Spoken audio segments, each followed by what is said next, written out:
Hello guys, മൗനരാഗത്തിൻ്റെ പുതിയ episode റിവ്യൂയിലേക്ക് സ്വാഗതം. അങ്ങനെ നമ്മുടെ രാഹുലിനോട് നമ്മുടെ സരയു ചോദിക്കുകയാണ് കേട്ടോ, ഇതെന്തിനാ വെല്ലോറേയും വാതുക്കലോട്ട് വായും പൊളിച്ച് നോക്കി നിൽക്കുന്നതെന്ന് പറയുമ്പോഴത്തേക്കും നമ്മുടെ രാഹുൽ പറയുകയാണ്, നിൻ്റെ ജീവിതം ഓർത്ത് നിന്ന് പോയതാ എന്ന് പറയുമ്പോഴേക്കും സരയു പറയണേ, എൻ്റെ ജീവിതത്തിന് എന്താ കുഴപ്പം? അച്ഛൻ തന്നെയല്ലേ മനുവേട്ടനെ എനിക്ക് കണ്ടുപിടിച്ച് തന്നെ, പിന്നെ എന്തിനാ ഇപ്പോൾ 24 മണിക്കൂർ മനുവേട്ടനെ ഇങ്ങനെ കുറ്റം പറഞ്ഞുകൊണ്ടിരിക്കുന്നതെന്നൊക്കെ ചോദിക്കുവാണ് കേട്ടോ. ഇത് കേൾക്കുമ്പോൾ രാഹുൽ പറയുന്നുണ്ട്, നീ ദൈവത്തെ ഓർത്ത് എൻ്റെ അടുത്ത് കൂടുതൽ ഈ വിഷയം പറഞ്ഞുകൊണ്ട് വരരുത് എന്ന് പറയുമ്പം തിരിച്ച് മനോഹറിനെ പറ്റി ഒന്നും പറയരുത്, അത്രേ എനിക്കും പറയാനുള്ളൂ എന്നും പറഞ്ഞ് സരയും ദേഷ്യപ്പെടുകയാണ് കേട്ടോ.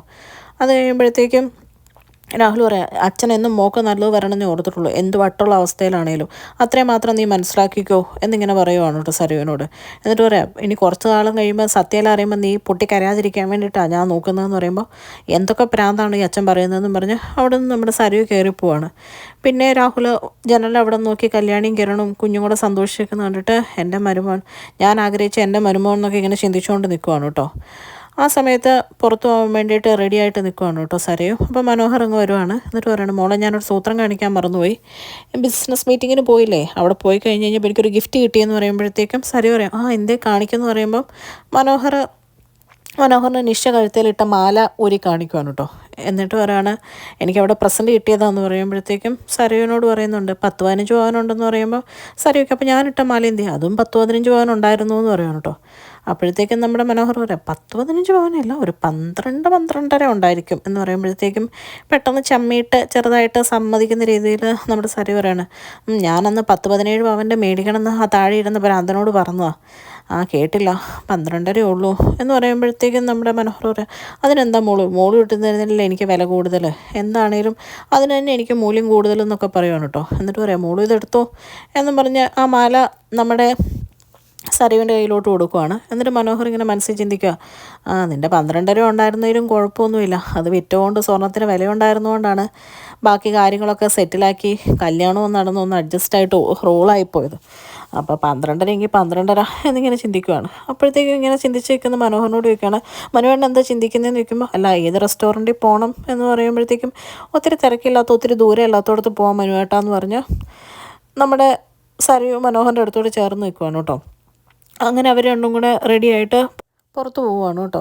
വെളിയിലെത്തിക്കഴിഞ്ഞ് ഹോട്ടലിൽ കയറുന്നതിന് മുമ്പഴത്തേക്കും നമ്മുടെ മനോഹർ പറയും, ഇവിടെയാകുമ്പോൾ നല്ല സ്വസ്ഥതയുണ്ടാവും, സമാധാനം ഉണ്ടാവും, പിന്നെ മോളുടെ അമ്മയ്ക്ക് എന്തോ ഭയങ്കര വിഷമമുണ്ട്, അച്ഛൻ്റെ വട്ടാന്ന് എനിക്ക് തോന്നുന്നില്ല, വേറെ എന്തോ കുഴപ്പമുണ്ടെന്നുള്ള രീതിയിൽ പറയുമ്പോഴേക്കും മനോഹറിനോട് നമ്മുടെ സരി പറയും, അങ്ങനെയൊന്നും അല്ല, അച്ഛൻ്റെ ഈ വട്ടമൊക്കെ തന്നെ, പിന്നെ അപ്പുറത്തുള്ളവരെ കാട്ടിക്കൂട്ടലും അതെല്ലാം കൂടെ കൊണ്ടാന്ന് പറയുകയാണ്. ആ സമയം നമ്മുടെ നിഷയുടെ ഫ്രണ്ട് മനോഹറിനെ കാണുവാണ് കേട്ടോ, സരവിൻ്റെ കൂടെ കയറിപ്പോന്നേ. അപ്പം തന്നെ നിഷേനെ വിളിക്കുവാണ്.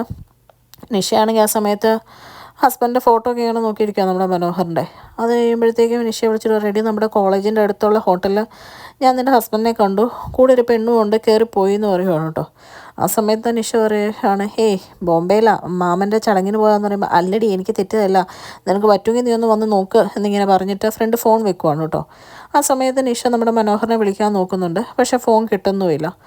അത് കഴിഞ്ഞ് പിന്നെ കാണിക്കുന്നത് നമ്മുടെ മനോഹർ സരവിൻ്റെ കൂടെ ഇരുന്ന് ഫുഡൊക്കെ കഴിക്കുവാണ്. എന്നിട്ട് പറയുകയാണ്, മോക്ക് ഒരു റിലാക്സേഷൻ ആവട്ടെ എന്ന് ഓർത്ത് ഞാനിങ്ങ് കൊണ്ടുവന്നേ, ഇനി ഇത് കഴിയുമ്പോൾ നമുക്ക് ബീച്ചിലും പാർക്കിലും ഒക്കെ ഒന്ന് പോയി കറങ്ങണം, അങ്ങനെ അടിച്ചു പൊളിച്ച് നല്ല ഇത് കൂട്ടായിട്ട് പോയാൽ മതി എന്നൊക്കെ പറയുവാണ് കേട്ടോ. അപ്പോഴത്തേക്കും സരയും പറയുന്നുണ്ട്, നേരാ, ഇപ്പോൾ വീടൊരു മെൻ്റൽ ഹോസ്പിറ്റലിന് തുല്യമാണ്, അവിടെ ഇരിക്കാനേ തോന്നുന്നില്ല, മനുവേട്ടൻ പോയ സമയത്ത് ഞാൻ ആകെ ഒറ്റപ്പെട്ടു പോയി എന്ന് പറയുമ്പോഴത്തേക്കും മനോഹർ പറയാം, അതിൻ്റെ ഉള്ളിൽ തോന്നി, അതല്ലേ മോളുവിനെ കൊണ്ട് ഞാൻ പുറത്തിറങ്ങിയെന്ന് പറഞ്ഞ് അവർ ഫുഡൊക്കെ കഴിച്ചിട്ട് അവിടുന്ന് ക്യാഷൊക്കെ ടിപ്പ് കൊടുത്ത് ഇറങ്ങി പോരുവാണ് കേട്ടോ. ആ സമയത്ത് നമ്മുടെ നിഷയ്ക്ക് സംശയം തോന്നിയിട്ട് നിഷ സ്കൂട്ടി എടുത്ത് ചെക്ക് ചെയ്യാൻ വേണ്ടിയിട്ട് ഹോട്ടലിൽ ഇങ്ങോട്ട് വരുവാണ്. അങ്ങനെ ഇറങ്ങാൻ നേരത്ത് നമ്മുടെ സരി പറയുന്നുണ്ട്, എൻ്റെ ജീവിതത്തിൽ എനിക്ക് ആകെ ഒരു അബദ്ധമേ പറ്റിയിട്ടുള്ളൂ, കുട്ടിക്കാലം തൊട്ട് ആ കിരൺ എന്ന് പറഞ്ഞാൽ അവനെ സ്നേഹിച്ചത്, ആ ഒരു മണ്ടത്തരം ഞാൻ ചെയ്തിട്ടുള്ളൂ എന്നിങ്ങനെ മനോഹറിനോട് പറയണം കേട്ടോ.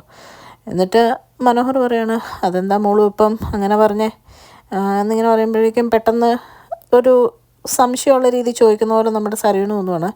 അപ്പം സരു പറയും, ഇപ്പം അങ്ങനെയൊന്നും ഇല്ല മനുവേട്ടാ, ഇപ്പം ഞാൻ അവനെപ്പറ്റി കുറ്റമൊക്കെ അല്ലേ പറയുന്നത്, മനോഹരന് അങ്ങനെ എന്തെങ്കിലും സംശയം ഉണ്ടോ എന്ന് ചോദിക്കുമ്പോൾ മനോഹർ പെട്ടെന്ന് പറയുകയാണ്, അതിപ്പം സ്വന്തം ഭാര്യ ഒരാളെ സ്നേഹിച്ചിരുന്നു എന്ന് കേൾക്കുമ്പം എത്രയാണെന്ന് പറഞ്ഞാലും നമുക്ക് വിഷമം ഉണ്ടാവില്ലേ എന്ന് ചോദിക്കുമ്പോഴത്തേക്കും നമ്മൾ സരി പറയാണ്, ഞാൻ സ്നേഹിച്ചിരുന്നു എന്നുള്ള സത്യമാണ്, പക്ഷേ ഇപ്പം എനിക്ക് അവനെ ഏറ്റവും വെറുപ്പ് എന്നുള്ള രീതിയിൽ പറയുവാണ്, പിന്നെ അവന് കിട്ടിയ ജീവിതം ഒന്നും അത്ര മോശമല്ലല്ലോ എന്ന് നമ്മുടെ മനോഹർ തിരിച്ച് സരുവിനോട് ചോദിക്കും, പറയണേ മോശമല്ലേ എന്താ, അവൻ അത്ര താഴെത്തട്ടി എന്നുള്ളൊരു പെണ്ണിനെയല്ലേ കിട്ടിയത് എന്നൊക്കെ ഇങ്ങനെ തിരിച്ച് സരു പറയുവാണ്. എന്നിട്ട് പറയാം, എൻ്റെ മനസ്സിലിപ്പോൾ എൻ്റെ മനുവേട്ടൻ മാത്രമേ ഉള്ളൂ, വേറെ ആരും എൻ്റെ മനസ്സിലില്ല എന്നൊക്കെ പറയുവാണ്. അപ്പം മനോഹർ പറയാണ്, എനിക്ക് ചെറിയൊരു വിഷമം തോന്നി മോള് കേട്ടപ്പം, മോളുവിൻ്റെ മനസ്സിൽ ഞാനല്ലാതെ വേറെ ആളുണ്ടെന്ന് കേൾക്കുമ്പോൾ എനിക്ക് വിഷമം വരുമല്ലോ, അതേ ഉള്ളൂ എന്ന് പറയുമ്പോഴത്തേക്കും സരു പറയുക, സോറി മനുവേട്ട, ക്ഷമിക്കുക, ഞാൻ അങ്ങനെ ഒന്നും ഓർത്ത് പറഞ്ഞതല്ല എന്ന് പറഞ്ഞ് അവരവിടെ നിന്ന് പുറത്തേക്ക് ഇറങ്ങാൻ തുടങ്ങും. മനോഹർ പറയുന്നുണ്ട്, സാരമില്ല വാ പോട്ടെ എന്ന് പറയുമ്പോൾ നിഷ വെളിയിൽ സ്കൂട്ടി പാർക്ക് ചെയ്തിട്ട് ഹോട്ടലിൻ്റെ അകത്തോട്ട് കയറി പോകുന്നതാണ് കേട്ടോ കാണിക്കുന്നത്.